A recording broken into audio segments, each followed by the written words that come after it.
data doesn't lie, and what it shows is terrifying. At 1413 local time on November 19th, Mount Semeru unleashed something Indonesia hadn't seen in years. Pyroclastic flows, rivers of superheated gas and rock moving at 700 degrees Celsius, raced down its slopes at highway speeds. Within minutes, ash plumes towered 2 kilometers above Java's highest peak. The mountain had awakened violently, and this time, it wasn't stopping. It began as routine monitoring. Seismographs at Indonesia's Volcano Observatory had been tracking Mount Semeru's typical rumblings, the kind of background noise geologists expect from one of the world's most active volcanoes. Since 2017, Semeru had been in near-continuous eruption, producing gentle ash puffs and occasional rock avalanches that barely registered beyond scientific circles. For 8 years, the mountain had followed predictable patterns. But at 2:13 p.m. local time on November 19th, everything changed. The eruption tore through the afternoon calm with unprecedented force. Within 45 minutes, multiple pyroclastic density currents had carved their way down the mountain's southern flanks, following the familiar path of the Besuk-Kobokan drainage. But their intensity was different this time. These weren't gentle volcanic burps. These were the Earth's equivalent of artillery barrages. Dr. Kasbani, head of Indonesia's Volcanology and Geological Hazard Mitigation Center, later described the moment when monitoring stations detected the first massive eruption signal. "We saw seismic readings that exceeded anything in our recent records," he told reporters. This wasn't typical Semeru activity. This was something else entirely. Heat signatures captured by monitoring stations showed temperatures exceeding 700 degrees Celsius racing downhill at over 100 kilometers per hour. The ash column punched through cloud cover, visible from space as a dark gray plume drifting southwest across East Java. Villages dozens of kilometers away reported the sky turning an ominous charcoal gray as volcanic ash began falling like hot snow. Residents of Lumajang Regency, nestled in the shadow of Indonesia's highest peak, felt the ground tremble beneath their feet. Windows rattled. Livestock grew agitated. The sulfurous smell of volcanic gases began drifting through communities that had grown accustomed to living with an active volcano in their backyard. At 5:00 p.m., authorities made a decision that hadn't been made since 2021. They raised Mount Semeru's alert level to IV, the highest possible classification. The danger zone expanded from 5 kilometers to 8 kilometers around the crater. Emergency sirens wailed across East Java as the Disaster Management Agency activated protocols that everyone hoped they'd never need to use. But that was just the beginning of what would become a 3-day volcanic siege. Mount Semeru sits on one of Earth's most geologically violent intersections. Here, the Indo-Australian plate drives relentlessly beneath the Eurasian plate at a rate of 7 centimeters per year. Roughly, the speed fingernails grow.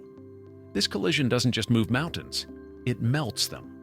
To understand Semeru's fury, you must visualize the Ring of Fire, that horseshoe-shaped zone of tectonic chaos that encircles the Pacific Ocean. Indonesia sits at the ring's most active segment, where 3 major plates converge in a geological wrestling match that has lasted millions of years. The result? 130 active volcanoes scattered across the Indonesian archipelago, like sleeping giants. Deep beneath Semeru's summit, oceanic crust liquefies under immense pressure and temperatures exceeding 1,200 degrees Celsius. This molten rock, magma, accumulates in underground chambers, gradually building pressure like a geological pressure cooker. When that pressure finally exceeds the strength of overlying rock, catastrophe follows. The pyroclastic density currents that devastated Semeru's slopes are among nature's most lethal phenomena. Unlike lava flows that move predictably at walking speed, PDCs behave like avalanches of superheated gas, ash, and rock fragments. They follow topography, racing downhill through valleys and river channels, incinerating everything in their path. These flows can reach temperatures hot enough to melt copper and speeds exceeding 200 kilometers per hour.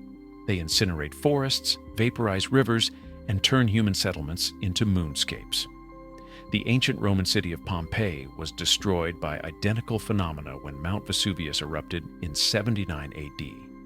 Satellite data revealed the November 19th flows traveled an unprecedented 13 kilometers down Semeru's southeastern face, further than any recorded eruption since modern monitoring began. For comparison, the deadly 2021 eruption that killed 51 people saw flows reaching only 11 kilometers. This eruption was bigger, faster, and more far-reaching. The Besuk-Kobokan drainage became a superhighway for destruction. This natural river channel, carved by millennia of flowing water, guided the pyroclastic currents like a funnel, concentrating their destructive power into a narrow corridor of devastation. Villages along this path, Supiturang, Oro Ombo, Penangal, found themselves directly in the crosshairs of geological fury. By November 21st, seismic stations had recorded 118 separate eruption earthquakes, each one indicating fresh magma forcing its way toward the surface. The mountain was far from finished. If anything, the data suggested Semeru was just getting started. Yet what came next would test every disaster response system Indonesia had built. December 4th, 2021 remains seared in the memory of every East Javanese resident. That day, Mount Semeru killed 51 people and destroyed nearly 3,000 homes in what became Indonesia's deadliest volcanic disaster in recent memory. The eruption arrived without warning, catching farmers in their fields, children in their schools, and entire families in their homes. Survivors from villages like Lumajang remember the sound first, a low rumble that grew into a deafening roar as pyroclastic flows approached their homes. The sound, witnesses said, was unlike anything they'd ever heard, deeper than thunder, more sustained than an earthquake, and growing louder by the second. Pak Sutrisno, a 54-year-old farmer whose house was buried under meters of volcanic debris, described the sky turning from blue to black in seconds.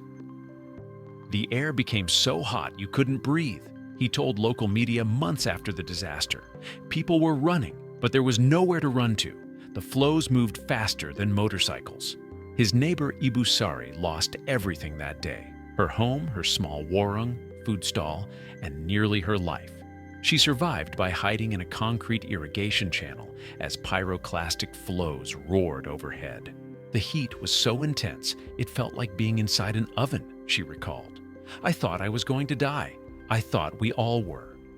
The 2021 eruption followed an identical pattern to November 2025's event.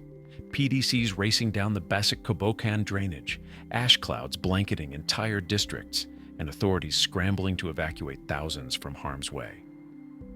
The geographical fingerprint was the same, Semeru's southern flanks bearing the brunt of devastation. But 2021 taught Indonesia cruel lessons about volcanic preparedness: emergency shelters that took days to organize, communication systems that failed when ash blocked radio signals, evacuation routes that became death traps when bridges collapsed under the weight of hot volcanic material. The Gladak Perak Bridge, the same bridge that would again become impassable in 2025, collapsed during the 2021 disaster, trapping residents on the volcano's side while rescue teams watched helplessly from the opposite bank. It took 3 days to establish alternative evacuation routes, and by then the death toll had already climbed into the dozens.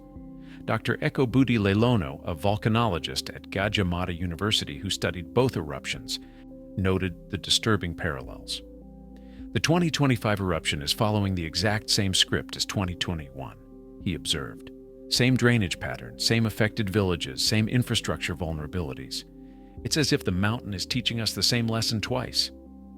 Those failures cost lives, and now, with 2025's eruption following the exact same pathways, authorities face their greatest test yet. Had they learned enough from past disasters to prevent future tragedies? And now, scientists fear history may be repeating itself. By dawn on November 20th, the scope of the crisis became clear. 3 people had died. 2 motorcyclists who crashed on the Gladak Perak Bridge when it became coated in scalding ash, and a 3rd victim whose identity authorities have not released. The circumstances of these deaths highlighted the unpredictable ways volcanic disasters claim lives. not just through direct contact with pyroclastic flows, but through secondary hazards that transform everyday activities into deadly risks. Over 1,000 residents fled their homes as pyroclastic material buried villages under ash layers 30 centimeters thick.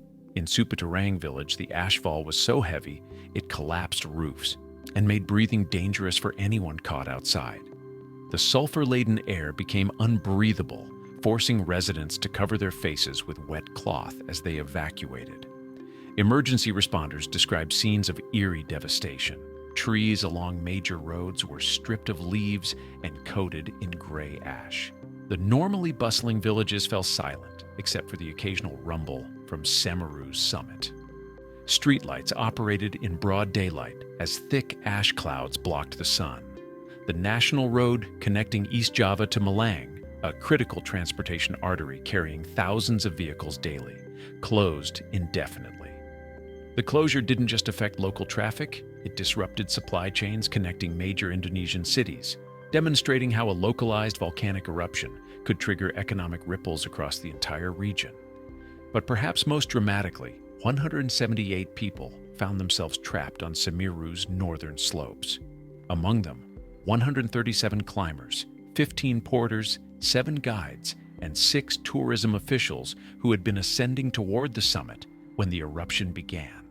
They had come to witness one of Indonesia's most spectacular peaks, only to become unwilling participants in its most dangerous tantrum in years.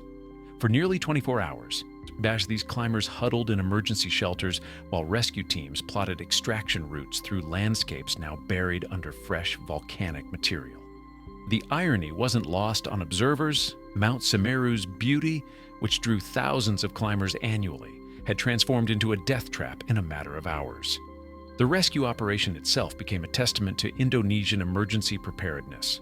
Teams from the Bromo Tengger Semeru National Park worked around the clock, navigating ash-covered trails and unstable terrain to reach stranded climbers. They established evacuation routes through areas deemed relatively safe, a phrase that carried ominous implications in the context of an actively erupting volcano. Search and rescue coordinator Bambang Sulistyo described the challenges. We had to constantly reassess routes as new ash falls changed the landscape. What was passable in the morning might be deadly by afternoon. The rescue teams wore protective gear against toxic gases and carried emergency oxygen supplies, treating the operation more like a hazardous materials incident than a typical mountain rescue. The rescue operation succeeded by 2:30 p.m. on November 20th, but it underscored a terrifying reality. Mount Semeru had transitioned from predictable background activity to life-threatening volatility in a matter of hours. The mountain that thousands of tourists climb safely every year had become a geological weapon with no warning. Indonesia's disaster management agency declared a 7-day state of emergency, triggering protocols that mobilized resources across East Java. The declaration wasn't merely administrative. It represented an acknowledgement that normal government operations were insufficient to handle the crisis. Seismographs continued detecting eruption earthquakes, 30 avalanche quakes, and 1 major PDC signal by nightfall on November 20th alone.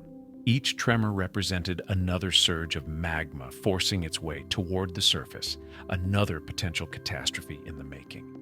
The mountain was still very much alive and increasingly unpredictable, because what happens next could rewrite maps. Mount Semeru has been erupting almost continuously since 2017, making it one of the world's most persistently active volcanoes.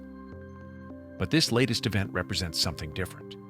An escalation in both violence and unpredictability that has volcanologists genuinely concerned about their ability to forecast future behavior. The danger doesn't end with cooling lava flows. Indonesia's rainy season approaches, typically beginning in December and lasting through March. When those seasonal downpours hit Semeru's ash-covered slopes, they'll create lahars, volcanic mud flows capable of traveling dozens of kilometers and burying entire communities under fast-moving concrete-like slurries. Lahars represent perhaps the deadliest secondary volcanic hazard. These flows form when volcanic ash mixes with rainwater, creating torrents that move like wet concrete but flow like water. They follow river channels, gaining mass and momentum as they travel, capable of destroying bridges, buildings, and anything else in their path. The 2021 disaster proved how deadly these secondary hazards can become. Weeks after the initial eruption, lahars continued flowing down Semeru's slopes during every significant rainfall, forcing repeated evacuations and prolonging the crisis long after the volcano itself had quieted. More troubling still, the patterns that once helped scientists predict Semeru's behavior no longer seem reliable. This eruption caught monitoring systems off guard despite years of continuous surveillance and some of the most sophisticated volcanic monitoring equipment in Southeast Asia. Dr. Surono, former head of Indonesia's Volcano Observatory and one of the region's most experienced volcanologists, admitted to local media that Semeru continues to teach us lessons about volcanic unpredictability. His statement carried particular weight. Dr. Surono had overseen volcanic monitoring during some of Indonesia's most significant eruptions over the past 2 decades. The mountain sits at the intersection of multiple tectonic forces that remain poorly understood despite decades of study. The collision of major crustal plates creates stress patterns that can shift without warning, potentially triggering eruptions that don't follow historical precedents. Modern volcanic monitoring relies heavily on pattern recognition, identifying seismic signatures, gas emissions, and ground deformation that typically precede eruptions. But Semeru's recent behavior suggests these patterns may be evolving, potentially rendering decades of accumulated knowledge obsolete. If one of the world's most closely watched volcanoes can surprise experts this dramatically, what does that say about our ability to forecast volcanic catastrophes elsewhere? The implications extend far beyond East Java, potentially affecting volcanic monitoring strategies worldwide. The global context adds urgency to these questions. Climate change is altering precipitation patterns across Indonesia, potentially affecting the frequency and intensity of volcanic lahars. Rising sea levels threaten coastal volcanic observatories. Population growth continues pushing communities closer to active volcanoes, increasing the number of people at risk. As of November 22nd, seismic activity continues at Mount Semeru. The alert level remains at maximum, level 4, with no indication of when authorities might consider lowering it.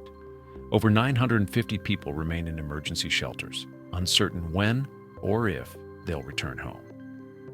Emergency shelters housing evacuees face their own challenges. Designed for short-term occupancy, these facilities strain under the weight of extended displacement. Families crowd into spaces meant for temporary refuge. Children attend makeshift schools, and adults worry about jobs and property left behind. The psychological toll of volcanic displacement often exceeds immediate physical dangers. Residents forced from their homes face uncertainty about when they might return, whether their property still exists, and how they'll rebuild their lives. Some evacuees from the 2021 eruption never returned home, permanently relocating rather than risk future volcanic disasters. Mount Semeru is quiet for now, relatively speaking. But quiet, as Indonesia has learned through decades of volcanic catastrophes, doesn't mean safe. The mountain's recent behavior suggests a new phase of activity that could persist for months or years.